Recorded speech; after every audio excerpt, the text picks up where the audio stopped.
తీవ్రమైన ఎండ, విపరీతమైన ఉక్కపోతలతో బాగా ఇబ్బంది పెట్టే వేసవి అంటే మనకు ఇష్టం లేకపోవచ్చు. కానీ వ్యాధికారకాలైన బ్యాక్టీరియాలకు మాత్రం మహా ఇష్టమని చెప్పుకోవాలి. ఎందుకంటే ఉక్కపోత మూలంగా మన చర్మంపైన తేమ ఒక పట్టాన ఆరదు. దీంతో చర్మం అంతా తడితడిగా ఉండి ఒకటే చెమ్మగా ఉంటుంది.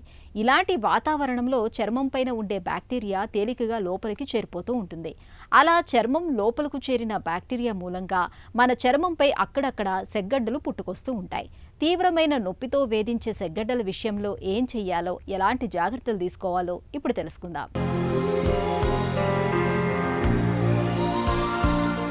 వేసవి సీజన్లో మనలో చాలా మందికి సెగ్గడ్డల బాధలు ఎక్కువగా ఉంటాయి. వేడి ఉక్కపోతల మూలంగా ఈ సీజన్లో మన చర్మం నిరంతరం చెమ్మగా ఉంటుంది. దీంతో బ్యాక్టీరియా, వైరస్ల వంటి వ్యాధికారకాలు చాలా తేలికగా చర్మం కిందకు చేరిపోయి సెగ్గడ్డలను తెచ్చిపెడుతుంటాయి. చర్మం కింద ఇన్ఫెక్షన్ కారణంగా చీము తిత్తి ఏర్పడితే దాన్ని సెగ్గడ్డ లేదా చీముగడ్డ అంటారు. సెగ్గడ్డ చాలా నొప్పిగా ఉంటుంది. ఇది ఉన్న ప్రదేశం చుట్టూ ఉన్న శరీరం ఎర్రగా వేడిగా ఉంటుంది. సెగ్గడ్డను పిండడం, నొక్కడం చేయకూడదు. ఇలా చేస్తే ఇన్ఫెక్షన్ ఇతర ప్రాంతాలకు విస్తరించే ప్రమాదం ఉంటుంది. సెగ్గడ్డల బాధలు తీవ్రంగా ఉన్నప్పుడు కొన్ని పసుపు కొమ్ములను మెత్తగా నూరి ఆ చూర్ణాన్ని నీళ్లతో కలిపి పేస్టులాగా తయారు చేసి సెగ్గడ్డలపై కడితే అవి త్వరగా మానుపడతాయి. నొప్పి తీవ్రత కూడా బాగా తగ్గుతుంది. అలాగే ఉలవ ఆకుల్ని మెత్తగా నూరి కొద్దిగా పసుపు పొడి కలిపి పైపూత మందుగా రాస్తే సెగ్గడ్డలు తగ్గిపోతాయి. సీతాఫల ఆకులకు కొద్దిగా ఉప్పు కలిపి మెత్తగా నూరి సెగ్గడ్డలపై కడితే గడ్డలు త్వరగా పగులుతాయి.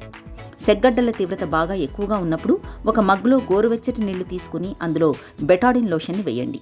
ఆపై ఒక మృదువైన పొడి బట్టను తీసుకుని ఆ ద్రావణంలో తడిపి సెగ్గడ్డలపై కడితే నొప్పి తగ్గడంతో పాటు సెగ్గడ్డలు కూడా త్వరగా మానుపడతాయి.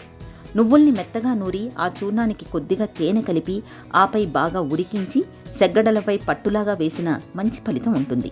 సెగ్గడ్డల తాలూకు నొప్పి, బాధల నుంచి మంచి ఉపశమనంగా ఉంటుంది. సెగ్గడ్డలతో బాధపడుతున్నప్పుడు రోజువారీ ఆహారంలో మాంసకృత్తుల శాతం ఎక్కువగా ఉండేలా చూసుకోవాలి. ఉడికించిన గుడ్డులోని తెల్ల సొనను తీసుకోవడం మేలు. జింక్ టాబ్లెట్లు, మల్టీవిటమిన్ టాబ్లెట్లను తీసుకోవడం మంచిదే. సెగ్గడ్డల తీవ్రత మరీ ఎక్కువగా ఉన్నప్పుడు డాక్టర్ పర్యవేక్షణలో కొంతకాలం పాటు ఆయుర్వేద ఔషధాలు వాడుకుంటే మంచి ఫలితం ఉంటుంది.